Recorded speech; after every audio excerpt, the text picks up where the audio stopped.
यूँ तो भगवान शिव के कई अवतार माने गए हैं, जिनका वर्णन हमें कई पुराणों में मिलता है।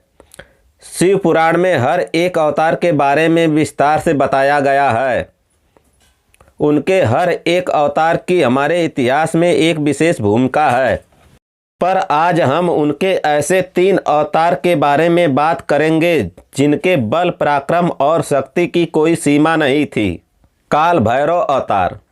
शिव महापुराण के श्री सत संहिता अध्याय 8 के अनुसार जब ब्रह्मा जी ने एक बार भगवान शिव को कुछ कटु वचन कहे तो उन वचनों को सुनकर भगवान शिव को क्रोध आ गया। उनके क्रोध से एक पुरुष उत्पन्न हुआ। भगवान शिव ने उस पुरुष को आदेश देते हुए कहा कि तुम काल के समान हो, इसलिए आज से तुम संसार में काल भैरव नाम से जाने जाओगे। तुम जाके ब्रह्मा का गर्भ नष्ट करो और इस संसार का पालन करो। आज से मैं तुम्हें काशीपुरी प्रदान करता हूँ। वहाँ के पापियों को दंड देना तुम्हारा ही कार्य होगा। भगवान शिव के आदेश को काल भैरव ने प्रसन्नता पूर्वक ग्रहण किया। तब काल भैरव ने अपनी बाएं हाथ की उंगली के अग्रभाग से ब्रह्मा जी का 5वां सर काट दिया। यह देखकर ब्रह्मा जी भयभीत हो गए और शत्रुरुद्री मंत्र का पाठ करने लगे। ब्रह्मा जी को शिव जी का अपमान करने पर अत्यंत पछतावा हुआ। भगवान शिव ने उन्हें क्षमा कर दिया। भगवान शिव ने काल भैरव को आज्ञा दी कि वह सदा भगवान ब्रह्मा और भगवान विष्णु जी का आदर करें और पापियों को दंड दें। वीरभद्र अवतार। प्रजापति दक्ष ने एक यज्ञ का आयोजन किया। उस यज्ञ में सभी देवताओं को निमंत्रण भेजा, लेकिन भगवान शिव को निमंत्रण नहीं भेजा। यह बात जब माता सती को पता चली तो भगवान शिव से उस यज्ञ में जाने की आज्ञा मांगी। तब भगवान शिव ने कहा, जहाँ निमंत्रण नहीं मिला हो वहाँ नहीं जाना चाहिए, यह उचित नहीं है। जब माता सती ने अपने पिता द्वारा कराए गए यज्ञ में जाने की हट की तो भगवान शिव ने उन्हें जाने की आज्ञा दे दी।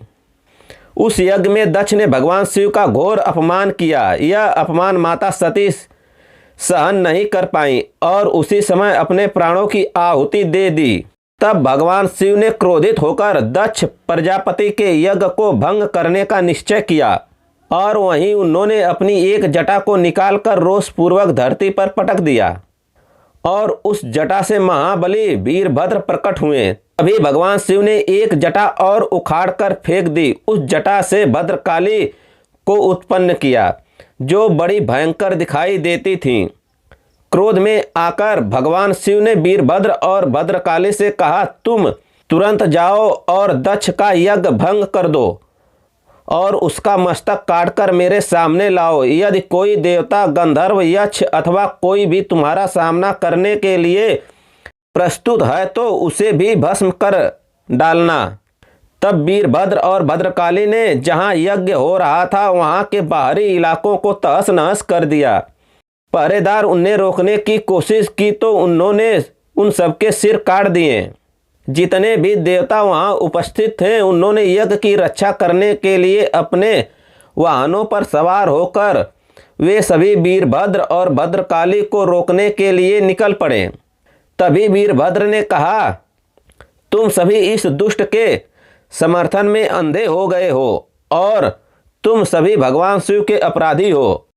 वीरभद्र ने भाग की आंखें निकाल ली, पूषण के दांत तोड़ दिए और सरस्वती जी की नाक काट डाली। वरुण देव का छत्र भी नष्ट कर दिया और इंद्रदेव की वज्र को भी स्तंभित कर दिया। इस प्रकार लगभग सभी देवताओं को पराजित कर दिया और यज्ञ को भी नष्ट कर दिया। वीरभद्र ने प्रजापति दक्ष का सिर काट दिया। कूर्म पुराण के भाग 14 के अनुसार महाबली वीरभद्र ने सुदर्शन चक्र को स्तंभित कर दिया। गरुड़ पर बैठकर आते हुए भगवान विष्णु को भी अपने धनुष और बाणों से चोटिल कर दिया था। विभिन्न पुराणों में इस घटना का अलग अलग विवरण मिलता है, पर हर एक पुराण में एक चीज सामान्य है और वह वीरभद्र के असीम बल का परिचय। हनुमान अवतार। भगवान राम के अश्वमेध यज्ञ के दौरान जब एक समय भगवान शिव और शत्रुघ्न के युद्ध के दौरान भगवान शिव द्वारा चलाए गए एक बाण से शत्रुघ्न मूर्छित होकर गिर पड़े। यह देखकर हनुमान स्वयं भगवान शिव से युद्ध करने पहुँचे और वहाँ हनुमान भगवान शिव से बोले, हे रुद्र, आप राम भक्त का वध करने के लिए उत्तेजित होकर धर्म के प्रतिकूल आचरण कर रहे हो। मैंने तो वैदिक ऋषियों के मुख से सुना है आप सदैव श्री राम की भक्ति करते हो, किंतु वह सभी झूठी बातें हैं, इसलिए मैं आपसे युद्ध करूंगा।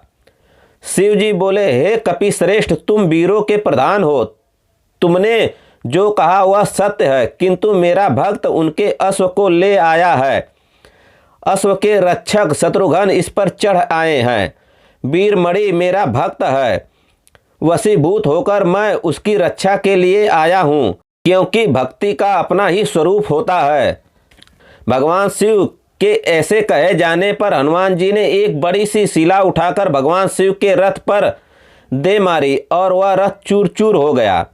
शिव जी को रथहीन देखकर नंदी दौड़े चले आए और बोले, भगवान आप मेरी पीठ पर सवार हो जाइए। यह देखकर हनुमान जी को और भी क्रोध आ गया और उन्होंने एक साल का वृक्ष उखाड़कर भगवान शिव की छाती पर चला दिया। उसकी चोट खाकर भगवान भूतनाथ ने एक त्रिशूल हाथ में लिया, जिसकी 3 शिखाएं थी, वह त्रिशूल हनुमान जी पर चला दिया। त्रिशूल को अपनी ओर आते देख हनुमान जी ने बड़ी वेग से उस त्रिशूल को पकड़ लिया और उसे क्षण भर में तोड़ दिया। तब शिव जी ने तुरंत एक शक्ति हाथ में ली और हनुमान जी पर छोड़ दिया, जो सीधे हनुमान जी की छाती पर लगी। उस शक्ति के प्रहार से हनुमान जी बड़े व्याकुल हुए। फिर उस पीड़ा को सहकर हनुमान जी ने तुरंत एक बड़ा सा उखाड़ कर शिव जी पर चला दिया। उसकी चोट से भगवान शिव जी के गले में लिपटे हुए नाग भयभीत हो उठे। उसके बाद भगवान शिव जी ने हनुमान जी पर मूसल चलाया। उस प्रहार को भी हनुमान जी ने बचा लिया। हनुमान जी ने क्रोधित होकर एक पर्वत लेके शिव जी पर चला दिया। फिर दूसरी शिलाएं वृक्षों की बारिश करने लगे। अभी भगवान शिव जी को अपनी पूंछ में लपेट लिया। इससे भगवान शिव जी व्याकुल तो हुए, परंतु हनुमान जी पर प्रसन्न होकर बोले, हे रघुनाथ जी के सेवा में रहने वाले भक्त, तुम धन्य हो। आज तुमने महान पराक्रम दिखाया है, जिससे मुझे बड़ा संतोष हुआ। हे वीर, तुम मुझसे कोई वर मांगो। इस वरदान से यह पता चलता है कि महादेव को युद्ध में संतुष्ट करने वाले वीर हनुमान कितने शक्तिशाली थे। तो इस प्रकार भगवान शिव जी के यह 3 शक्तिशाली अवतार थे।